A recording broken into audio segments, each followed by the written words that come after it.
அடர்ந்த காட்டில் வயதான சிங்கம் ஒன்று வாழ்ந்து வந்தது. வயது முதிர்ந்ததால் அதனால் வேகமாக ஓடவும் வேட்டையாடவும் முடியவில்லை. பல நாட்களாக உணவு கிடைக்காமல் சிங்கம் மிகவும் கஷ்டப்பட்டது. இப்படியே பசியோடு இருக்க முடியாது, ஏதாவது யோசனை செய்ய வேண்டும் என்று அது நினைத்தது. அப்போது அந்த வழியாக ஒரு குள்ள நரி வந்தது. சிங்கம் அதை அழைத்து, "இனிமேல் நீ என் மந்திரி.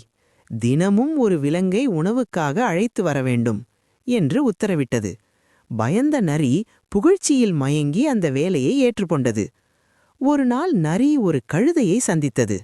"நீ ரொம்ப அதிர்ஷ்டசாலி, சிங்கராஜா உன்னை முதல் மந்திரியாக தேர்ந்தெடுத்திருக்கிறார்" என்று நரி பொய் சொன்னது. சிங்கத்தை பார்த்தால் பயம் என்றாலும் உயர்ந்த பதவி கிடைக்கும் என்ற ஆசையில் கழுதை நரியின் பேச்சை நம்பி சிங்கத்திடம் சென்றது. சிங்கம் கழுதையை இனிமையாக வரவேற்று அருகில் வர சொன்னது. அப்போதுதான் கழுதைக்கு சந்தேகம் வந்தது.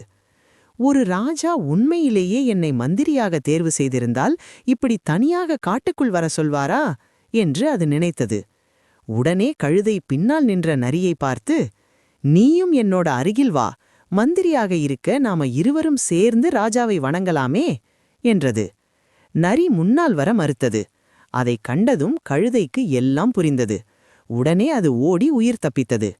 ஏமாற்றமடைந்த சிங்கம் நரியை நோக்கி, "உன் சூழ்ச்சியால் என் உணவும் போச்சு, என் மரியாதையும் போச்சு" என்று கோபப்பட்டது.